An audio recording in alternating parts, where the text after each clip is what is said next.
வணக்கம் முதலாளி. வாங்க மாப்பிள, வாங்க வாங்க உட்காருங்க. மாப்பிள்ளைய பார்த்த உடனே சிலுத்துக்கிறீங்களே, முதல்ல எதுக்கு வந்தாருன்னு கேளுங்க. நான் படுத்த கட்டில அவ படுக்க மாட்டேன்னு சொல்லிருப்பா. முதலாளியாச்சே, அதான் புது கட்டில் வாங்க பணம் கேட்டு வந்திருப்பாரு. மரியாதை உள்ள எந்த புருஷனும் கோவிச்சுட்டு பிறந்த வீட்டுக்கு போன பொண்டாட்டிய கூப்பிட வர மாட்டான். மரியாதை கெட்டாலும் பரவாயில்ல, நான் ஏன் உன்னை கூப்பிட வந்திருக்கேன் தெரியுமா? ஒரு பாவம் மரியாதை ஒரு பொண்ணோட மானம் மரியாதை கெட்டு போயிடக்கூடாதுதான் கூப்பிட வந்தேன். இன்னும் கெடாமலா இருக்கும். ஒன்ன மாதிரி ஆளா இருந்தா கெட்டு போயிருக்கும். அங்க இருக்கிறது என் மாப்பிள்ளையாச்சே. ஆமா, மாப்பிள்ளையா மாப்பிள்ள, பொல்லாத மாப்பிள்ள. ரொம்ப ஆடாதரி, கீழே விழுந்துற போற. மாப்பிள, எல்லாத்தையும் கேள்விப்பட்டேன். சின்னஞ்சிரிச்சு ஆத்திரத்துல ஏதோ தப்பு பண்ணிட்டா. குத்தம் குறை இருந்தா எல்லாத்தையும் மன்னிச்சு கூட்டிட்டு போய் குடும்பம் நடத்துங்க. இத பாருங்க, என் உயிரே போனாலும் சரி, அவ அந்த வீட்டுக்குள்ள இருக்கிற வரைக்கும் நான் அந்த வீட்டுக்குள்ள நுழைய மாட்டேன். இத பார், இன்னைய பொழுது வரைக்கும் அவகாசம் தரேன். அதுக்குள்ள நீயா வந்து அந்த அம்மா அப்பளுக்கு இல்லாதவன்னு நீ பெத்த புள்ள மேல சத்தியம் பண்ணணும். இல்லனா நான் உன்னை கூப்பிட வர மாட்டேன். என் வக்கீல் நோட்டீஸ் வரும். முதலாளி, என்ன மன்னிச்சிருங்க. என்ன நோட்டீஸ் கிட்டீஸ் மிரட்டுற? நானும் ஒரு பொழுது அவகாசம் தரேன். உன் வீட்டுக்குள்ள இருக்கிற அவளை நீ வெளியில அனுப்பல, என்ன நான் வக்கீல் நோட்டீஸ் அனுப்ப மாட்டேன். உன் தங்கச்சிய உன் வீட்டுக்கு அனுப்பி வச்சிருவேன். என் தங்கச்சியை வச்சு மிரட்டி என்ன பணிய வைக்கிறான்னு பாக்குறியா? இத பாரு, நான் சத்தியத்துக்கும் தர்மத்துக்கும் கட்டுப்படுவனே தவிர உன்ன மாதிரி போக்கத்தவங்க உருட்டல் மிரட்டலுக்கெல்லாம் நான் பயப்பட மாட்டேன்டா. என் தங்கச்சியை வீட்டுக்கு அனுப்புவேன்னு சொல்றியே, அவன் என்னடா தப்பு பண்ணா? புள்ளைய வீட்டுக்குள்ள வச்சு பூட்டிட்டு சினிமாவுக்கு போனாலா? இல்ல நினைச்ச வாழ்க்கை கிடைக்கலைன்னு உன் தங்கச்சி மாதிரி படிச்சுக்கிட்டு இருக்காளா?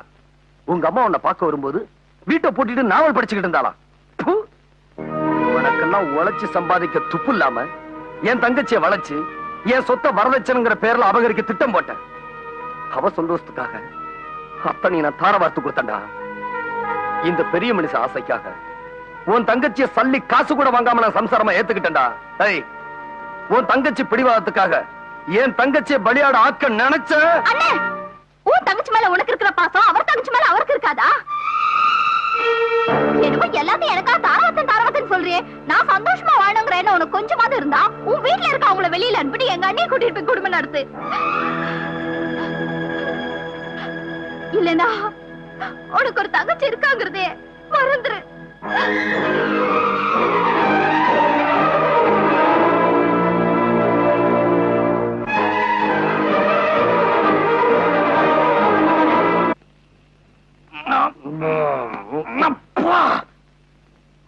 என்ன மெத்த கல்லு மாதிரி இருக்குது. அது சரி. அங்கிள் அங்கிள், அப்பாவுக்கு என்ன ஆச்சு? அது ஒண்ணு இல்ல கண்ணா. தாடை எங்க இருக்குது? அப்பா குடியும் குடுத்தனமா இருக்கணும்னு ஆசைப்பட்டாரு. குடுத்தனத்தை வீட்டுல வச்சுக்கிட்டாரு, குடிய பார்ல வச்சுக்கிட்டாரு. ஒன்னும் தப்பா நினைக்காதீங்க. பொழுது விஞ்ச உடனே லாகிரி வஸ்து எல்லாம் கீழே இறங்கிடும். அப்ப இவரு ஃப்ரெஷ் ஆயிடுவாரு.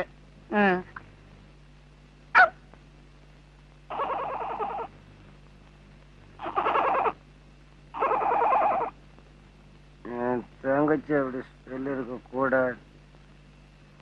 அவளுக்காக நான் எவ்வளவு தியாகம் பண்ணேன். என் பொண்டாட்டி எனக்கு வேணாம். அவங்க யாரு தெரியுமா? அவங்க யாருன்னு தெரியுமா? அவங்க என் தெய்வம். தெய்வம்.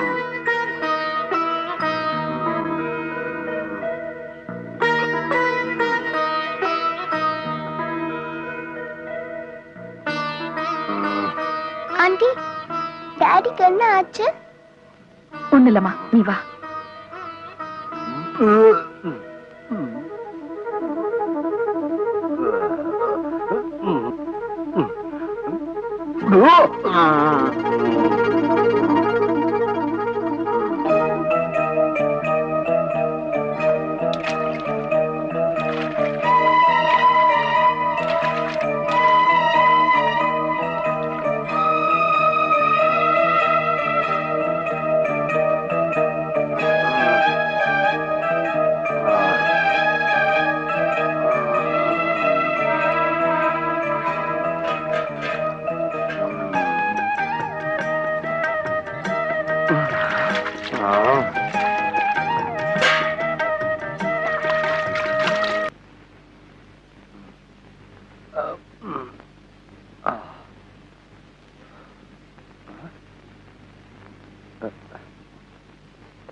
ட்ரெஸ் எல்லாம் மாறி இருக்கு.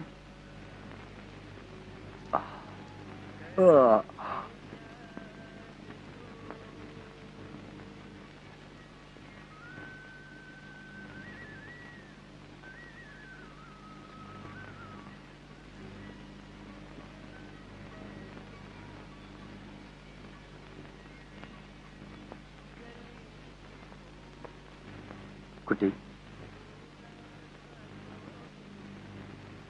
குட்டி, உன்னோட பேச மாட்டப்போ ஏன்? உன்னால ஆண்டிக்கு எவ்வளவு கஷ்டம். ராத்திரி என்னமாச்சு? ஏதாவது தப்பா நடந்துக்கிட்டனா? பின்ன இல்லையா? வாய்க்கு வந்ததெல்லாம் உளர்ன, வா வான்னு வாந்தி எடுத்த. எனக்கே அசிங்கமா இருந்துச்சு. ஆண்டி தான் எல்லாத்தையும் கழுவி விட்டாங்க. தப்புதாமா. இனிமே நான் அப்படி நடந்துக்க மாட்டேன்னு ஆன்டி கிட்ட போய் சாரி சொல்லு. நான் ஏன் சொல்லணும்? நீ தானே தப்பு பண்ண, நீயே போய் சொல்லு.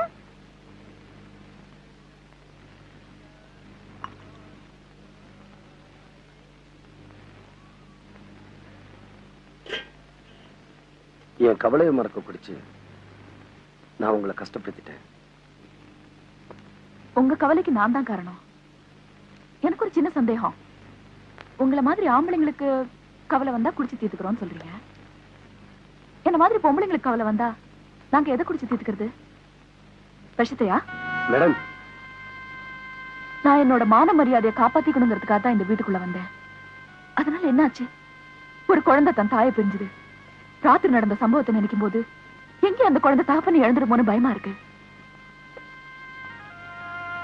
அந்த பிஞ்சு குழந்தையோட எதிர்காலத்துக்காக என் வைராகியத்தை மாத்திக்கிறதா நான் முடிவு பண்ணிட்டேன். இத பாருங்க, எனக்கு இருந்த மனக்குழப்பத்துலதான் குடிச்சேனே தவிர நான் குடிகாரனா மாறணுங்கிறதுக்காக குடிக்கல. ஒண்ணு மட்டும் சொல்றேன், கேட்டுக்குங்க. என் மேல உள்ள அனுதாபத்தினாலேயோ என் குழந்தையோட எதிர்கால வாழ்க்கையின் மேல உள்ள அக்கறையினாலேயோ பழியை சுமந்துட்டு வாழ்ந்துடலாங்கிற முடிவுக்கு நீங்க தயாரா இருக்கலாம். ஆனா அந்த பழிக்கு நானும் காரணங்கிற குற்ற உணர்வோட அணுவணுவா சாக நான் தயாரா இல்லை. ஏன் நிம்மதிக்காக உங்களை இந்த வீட்டுல இருக்க சொல்லி கட்டாயப்படுத்த நான் விரும்பல. கொஞ்சம் கூட ஈவிரக்கம் இல்லாம நெஞ்சார போய் சொல்லிட்டு இந்த வீட்டை விட்டு வெளியே போனாலே என் மனைவி அவவாயாட உங்களை ஊருக்கு முன்னால உத்தமின்னு சொல்ல வைக்கணும். அது வரைக்கும் என் உயிரே போனாலும் சரி, உங்களை இந்த வீட்டை விட்டு வெளியே போக அனுமதிக்க மாட்டேன். அதையும் மீறி நீங்க போறதா இருந்தா என் பணத்தை தட்டி தான் போகணும். உங்க எல்லாத்துக்கும் ஒண்ணு சொல்றேன். ராமன் இல்லாத அயோத்தியும் மருது இல்லாத இந்த கடையும் சரிப்பட்டு வராது. மருது குடும்பத்துல இருக்கிற பிரச்சனை தீர்ந்து திரும்ப அவ இந்த கடைக்கு வர்ற வரைக்கும் நீங்க எங்கேயாவது போய் வேலை பார்த்துக்கங்க. உங்களுக்கு சேர வேண்டிய பணத்தையும் நான் கொடுத்துறேன். தியாகையா, இவங்க சொல்லணும்னு நினைக்கிறத நான் சொல்லட்டுமா? சொல்லுமே. இவ்வளவு பணத்தை செலவழிக்கிற நீங்க கொஞ்சம் புத்தியை செலவழிச்சு உங்க பொண்ண புகுந்த வீட்டுக்கு அனுப்பிச்சா என்ன? மாணிக்கம், செருப்பால் அடிக்கிற மாதிரி ஒரு வார்த்தை கேட்டேன். என் புத்தியை தானே செலவழிக்கணும். கழுது அதுல என்ன கஞ்சத்தனம்? செலவழிக்கிறேன். போட முடியும். முடிவு எடுத்தாத்தான் ஒரு விடிவு வரும். பெரியாத்தனமா பூலாந்தேவி மாதிரி ஒரு பொண்டாட்டியை கட்டிக்கிட்டு நான் படுற அவஸ்தை இருக்க. அவளுக்கு 2 பிள்ளைய பெத்தனா அவங்களும் அதே மாதிரி இருக்கானுங்க. பொறுப்போட வளர்க்க வேண்டிய பிள்ளைங்களை வெறுப்போட வளர்த்துக்கிட்டு இருக்கான். 1000 தான் சொல்லுங்க முதலாளி, நீங்க உங்க பொண்டாட்டியோட இருக்கிறதா நல்லது. மாப்பிள, நான் இப்படி இருந்தாதான் என்னோட அருமை அந்த மூதேவிக்கு தெரியும். அப்பதான் அவ பொண்ண புகுந்த வீட்டுக்கு அனுப்புவா. எப்படி நம்ம டெக்னிக்? சகிக்க முடியல. சகிக்க முடியாம தானே நான் இங்க வந்துட்டேன். இட்லி இலையில இருக்கும்போது அந்த நாயை பத்தி என் பேச்சு. அப்பா வச்ச உடனே உள்ள போயிடுச்சே. என்ன இட்லி, என்ன இட்லி. ஏமாப்ள, என்ன முதலாளி? இந்த பதிவு பண்ற இடம் எங்க இருக்கு? இத பத்திரம். பத்திரமா? அது எதுக்கு? இந்த மல்லிகைப்பூ இட்லிக்கும் கொத்தமல்லி சட்னிக்கும் என் சொத்தை பூரா எழுதி வச்சலான் இருக்கேன். ஏன் இப்படி சொல்றீங்க? என் பொண்டாட்டி பூலாந்தேவி இருக்காளே, அவ போட்ட எலும்புலையும் தோல்லையும் என் நாக்கு பூரா செத்து போச்சுமா. அப்ப முதலாளி நல்லா சாப்பிடுங்க. உசுறு வந்துருன்றீங்களா? நீங்களும் சாப்பிடுங்க. தாத்தா, யாரு? ஆண்டி இதை விட ரொம்ப நல்லா சமைப்பாங்க. சாரதா, உனக்கு ஸ்கூலுக்கு நேரமால? நீங்க சாப்பிட்டுருங்க, நான் அவளை ஸ்கூல்ல விட்டு வந்துடுறேன். வந்து சமைங்க வந்து சமைங்க. வா வா வா வா வா வா. ம்.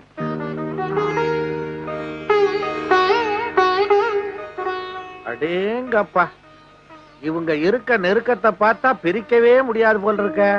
அதான் முதலாளி, எனக்கும் பயமா இருக்கு.